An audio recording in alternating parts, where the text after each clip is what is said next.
Welcome to Peak, a growth sport production that explores the power of culture on organizational performance. Music by The Edge. For show notes and more information, visit our website at growth-sport.com. Now here are your hosts, Mary Claire and Dr. Brian. Hello. I'm Mary Claire, and welcome to Peak, the official growth sport podcast. Brian, we're back in action. Glad to be here. Excited. All right. So today, last time, at least we spoke together, we talked about focus. We're going to do a series on such things that we believe are important for an organization to perform at a peak level. And the next topic we're going to cover here is transparency. And I think when people think of transparency, they kind of feel like you need to bare your soul, share everything. That is not what we're chatting about here today as it relates to businesses. So, Brian, I'm just going to kick us off and ask, when we think about transparency in a high performing or a peak performing organization, what do we actually mean? I love the way that you set this up, where a lot of times we talk about transparency and we think it's just like bearing our souls on every single issue. And we'll often, as you know, get pushback from CEOs and leaders who will say things like, well, there are certain things that they're confidential. Yeah. I can't talk about those things. And that's certainly true. That's not what we're saying here. I think for us, a number of things that really matter about transparency. One is that everybody understands where the organization is going, so that the strategy is not secret. It's not held just at the top levels of the organization. It filters all the way to the front line. You and I both know how many times we've been in organizations and the front line's like, I don't know what we're doing. I don't know where we're going, right? Or the way they usually say it is, we have the dumbest strategy. It doesn't even make any sense to me at all. Yeah, we're when in fact, X market. Well, cool. What does that mean? What does that mean? What they're really saying is nobody has taken the time to really explain to me what we're doing. Yeah. And then closely connected with that is, if I know what we're doing, do I know what I'm doing that's a part of that? How does what my role, on a day-to-day basis, how does that fit into what the organization is trying to accomplish? Without that, you've got no ownership, you've got no engagement, you have no direction, you have no vision, you're not shared that. So you don't get that shared vision throughout the organization. It reminds me, we've talked about this a ton on our various conversations, but being the CEO of your own space, the more we've talked about transparency, I'm like, well, you can't actually enable that and get that from your employees if it's not clear what we're about, who we are, why we are, and how we're going to get there. Yeah. Correct? I love that. And I love this whole idea of CEO of your own space. If you think about that, that drives some really powerful motivations like agency, accountability, ownership, validity, being validated, right? In terms of your contribution, recognition, promotion, growth. It turns out that as human beings, we are highly motivated by growth and progress. If we think we're building something and we're growing something, that gives us a tremendous amount of satisfaction.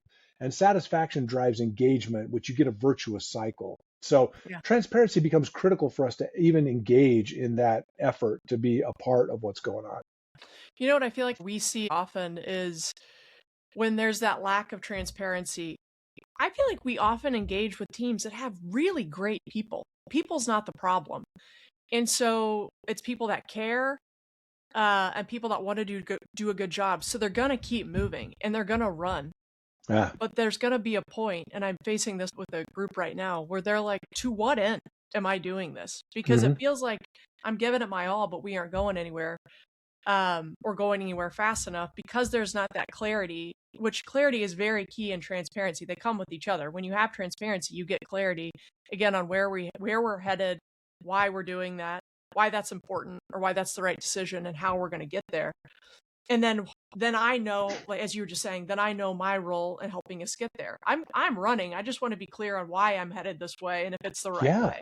Yeah, exactly. And we get back to that idea of the rowboat. I like your running analogy is very similar, which I can run hard, I can row hard, but if I'm not running or rowing in the right direction, then I get worried. I'm like, I'm expending all this energy. Is this taking me where I need to go? Is it taking the organization where it needs to go? Well, and then if these high performers run at this, like I said, I'm seeing it. They start to lean back instead of lean in, That's right. and then they wait, and then they don't take. Everybody. I'm not pointing fingers. People tend to just stop taking ownership of anything because they don't know what they should take ownership of, and don't feel like they're getting the leadership above them to effectively take ownership. So it's a culture killer and it's a company killer Totally agree. at the end of the day. 100%. So 100%. okay. So if you don't have transparency, or an organization doesn't have transparency, or your client doesn't have transparency, how do we get it, Brian? What do we actually do to create transparency? The first step is you have got to make sure that your mission, vision, values were not created for external consumption. You need to create those in a way that you can then disseminate them throughout the entire organization as a decision-making mechanism or tool for your whole group. So I'll tell you the way you can test this pretty quickly. You can go to your front line today and you can ask them, what is our mission, vision, and values? If they can't tell you what it is, you failed as a leader. They've not failed as a follower. You failed as a leader. Because the point is that helping them understand where you're going and what you're trying to accomplish and why you exist, that's your job as a leader. You've got to start there. You start there. One thing I would say is that when we talk about engagement, accountability, and alignment, that helps at least 2, if not 3 of those. Right. When you get the right people in the conversation about your mission and vision and values, and then continue to use it as a decision-making tool. Well, and by the way, the decision-making tool that it becomes really effective is for them to ask, okay, I now know where the organization is headed. How do I now clearly define my ownership? What's my part in that? So if this is where the organization is going in mission, this is what our vision is, these are our values. Now I'm going to look around and be like, okay, I'm shipping. What does shipping have to do with this? Oh, well, if I don't get the product to the customer in this time frame at this quality level, then we don't get where we're going. So that's what I own. Now I'm going to put this little, wrapper around my area, and I'm going to be the CEO of that space. I'm going to engage in it. I'm going to be accountable for it. I'm going to grow it. I'm going to build it. I'm going to make my contribution. Now notice that the transparency part now goes up and down, because now it's critical for me to be transparent to the teams above me about how am I doing? Where's my weaknesses? What's not working? What do I need help with? I need to be vulnerable in how I improve so that I can then push my information back up the org to feedback and influence and inform that overall mission, vision, and values. So one thing I just heard you say, maybe put differently, is that once we have the mission and vision and values, then I understand my role in executing against that. Then I can define the priorities that are going to help us move towards that. That's exactly and be right. transparent upward. Okay, so that's those goals, those priorities, those things that I'm going to do to move the needle. Notice what you just tapped into too, Mary Claire. You tapped into this internal, I'm going to define those, I own those, my agency, my design, my understanding, my expertise, right? As opposed to being micromanaged by the boss. If the boss has provided clear direction and then accepts the input from each of the employees. Now, by the way, the leader may think that input is not sufficient, which is great opportunity for training, for development, for other things. But ultimately, if I feel like as a contributor, I own my space, then I'm much more willing to be accountable. I'm much more willing to be engaged. I'm much more willing to, be a participant, be a collaborator, and maybe it leads to some of these other things we're going to talk about later, like vulnerability and trust and failing forward and some of these important concepts. Yeah, you see, again, I see it with organizations. When that's not there, then people continue to pull back and they become less willing to question, to express ideas, to ask good, bad, obvious, whatever question is needed to help move the company forward. So again, people continue to lean back. So agreed. Okay, so we got transparency at the top of the organization. What do we do to keep creating that environment of transparency? So the next step, we've allowed people to be the CEO of their own space, to find the priorities. Then what? How do we continue to evolve transparency? Yeah, I love that you're separating the setup from the operation. So let's get our mission, vision, values. Let's set that up. Let's get our spaces defined. Let's understand what our roles are. Let's get that set up. Now, how do we run it? Yeah. And that's, again, I know that people are going to get sick of hearing us say this, but it is so important. It is the process that you have to run in order to make this work. Once you're aligned, now I've got to get a cadence and a feedback so that I can constantly stay aligned. In fact, I'll tell you a quick story. We've got an organization we're working with right now, and they did a great job setting up their strategy, and they got everything set up with their execution. And now I'm talking to the CEO, and they're floundering. And the reason they're floundering is they're not running the process. And I told her, I said, if you don't run this process, you're just going to fade and drift away. Things are going to get fuzzy at the margins, and then they're going to get fuzzy at the core. And then nobody's going to know where everyone's headed. Everyone's going to have different ideas about what's important and about where they should go and how they should spend their day. It's not that they don't work hard, and it's not that they're not applying themselves, but it's just not rowing in the same direction. So it does come back to process. And there are all sorts of processes you can run. We recommend, or in our model, it's that weekly game review meeting. That's right. Cadence. Cadence is important, isn't it? It is. And the only reason I bring that up, you can use whatever cadence you want, or some form of cadence. Because if you keep coming back to the table and you keep evaluating where you stand, it over time creates a culture of like, it's okay to question, it's okay to fail, it's okay to not be, right. We're going to solve this together, versus if there's not that transparency, and you keep leaning back, then you get defensive. Anybody, me included, will get more defensive or more isolated in our space, don't want to let people in. Then I see it. It's like this, it is this cycle. So, yep. And it's like going to the doctor. Well, it's more frequently going to the doctor, but if you get into that rhythm of transparency every week, of saying, here's what I did or didn't do, here's where I stand, and here's where I'm going to be this coming week, it becomes okay. It's like we take the that's actually, though, Mary Claire, I love that analogy. Let's dig on that a little bit, because if you go to the doctor only when you're super sick, it's all about sort of keeping the patient alive, right? Yeah. And you see this with organizations too, where they're always coming to the consultant when they're in this existential crisis. And it's about fixing the underlying things so that the company survives, as opposed to, I'm going to go for a wellness checkup and I'm going to just check up. I like the idea of checkup and cadence works for me, because it's like, hey, let's do a check-in. Let's do a look. How are we doing? Are we still on path and target? Are the tasks we're doing, we call them key performance activities, but are they bringing the results that we want? If we constantly do that check-in, then we catch things before they become life-threatening. We don't have to have chemotherapy. We can just, do the early preventative stuff. I actually really love the analogy. I think it's very strong. Well, okay. We can keep moving here, and kind of the next stage. Anything more? If you're an organization, you're hoping to get transparency. Anything else you'd offer, Brian? No, let's just summarize really quickly, right? You set up your top line mission, vision, values. You set up the operational components for each player on the team, and you implement process to check up on it regularly as you go. Beautiful. Okay. So I've done this. What can a CEO, what can the leader of a team, of a division, what can they expect to see if they start to implement or create this transparency?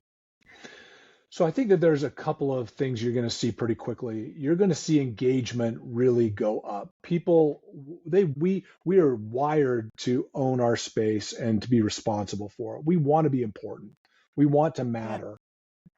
So to your point, they're not going to lean back. They're going to lean in. So all of those people that were waiters are going to transform into adopters, which is huge, as we've talked about before on earlier podcasts. If you can get your waiters to adopt, you're going to get success at a much higher rate than you would if your waiters are leaning back. Yeah. That's the first thing. Go ahead. Well, this is something we talked about recently that I had not thought about on that. So when you get that more engagement, I feel like you're pulling people's knowledge onto the table, and you get contributors based on knowledge, and things happen not based on who you know, but what you know. That's super important. Yeah, absolutely. In fact, we call that moving from the political to the technocratic. Yep. So we've all been part of political organizations where, you're trying to play the game with your leader. It's about FaceTime. It's about taking credit for things as much as you can take credit for, even if you didn't do it. It becomes very confrontational and competitive between people. It's about stepping on others to get where you want to go. It's about holding information, not disseminating information. And we know that those are toxic environments, and yet they happen so often, right? They do. Whereas in a very highly transparent organization, it's hard to do that because you can't create that asymmetry of information in ways that accrue power to somebody and not to others. It's not who you know, it's what you know. It's how you do it, not, how you get others to do it for you. So shifting from the political to the technocratic moves things from hiding and obfuscating to being transparent and contributing. That's a very productive shift. I think it also takes the pressure off the word too of this like accountability. People don't like the word. They think it's like Big Brother-ish and I think that's because it's thought of not in that kind of multi-directional, multi-dimensional Right. element, but straight up and down rather than to the side, up, down, sideways. You're accountable to everybody. It makes accountability a good thing.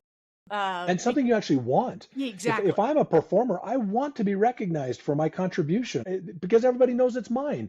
If I feel like I work really hard and you take all the credit, do I want to be accountable then? No. No. So it becomes obvious as you go down these principles self-reinforce. But if I own my space, then I'm willing to be accountable for it. I think this gets back to the leaning in. When people are leaning in, there seems to be less friction in moving forward. I think less Totally. friction between people, but just less friction in getting something done. Yeah. So there's this move, there's momentum, there's movement. When we walk out of a room, let's say we've done an implementation and we come back 3 months later and we do kind of a reset. The energy coming into that room on that second engagement versus the first is different. Yeah. Because there's been that momentum, there's been that shift. So I bring that up only because I feel like the energy changes on a team. That's a great point. And the friction we talk about, that's a real thing. Economists would call that transaction costs. And the point is that we are constantly transacting inside an organization between individuals at the same level, up and down, across teams. We're constantly transacting. If things are not political and transparent, those transaction costs are very low. If you've got high politics, it just is so hard to get anything done. Everything is a maneuver. Everything is a positioning. You have to think through everything so hard. And it just makes it super hard to get anything done. Well, I'm excited for more organizations to become transparent because I've been in both. We've all been in both. And it's the fluidness that can happen in a transparent organization. You don't have to think about the 4 conversations you need to have before something happens. You can go directly to your teammate. Anyway, it's fantastic. So, Brian, we've talked about what transparency is. Yeah. We've talked about how you get it. We talk about what you can expect once you have it. And for those folks that have been with us along this journey with the SPORT model, let's just quickly connect this to our SPORT acronym that we use to help, again, continue to connect the dots for listeners that are taking advantage of multiple forums to understand how do I create engagement, alignment, and accountability with my organization. Yeah, so this aligns right with our very first letter of SPORT, which is S, which stands for strategic alignment. So this is that whole process of setting up the organization. And if you think about it from the very top, the mission, vision, values, all the way to the front line of team goals, and making sure that all of these are aligned, you can see what that outcome would be. Okay, I know that how my goals influence the goals of the team above, team above, all the way to the top of the organization, how that aligns with the mission, vision, values. And now I can start to define my individual space and what I need to do to be a contributor so that, I've got my roles, I've got my priorities, I've got, everything that I'm doing with respect to what I need to accomplish. I think it also connects to our results accountability because that's an example of getting cadence that That's right. reinforces the transparency that you've created in the organization too. So notice the clarity of the tasks that it illuminates for us, right? I mean, if I know what my goals are and how they matter, now I can start to think how I organize my day-to-day execution. What are my key performance activities this week that are really going to move the needle against the goal that we've defined as the most important thing to be working on?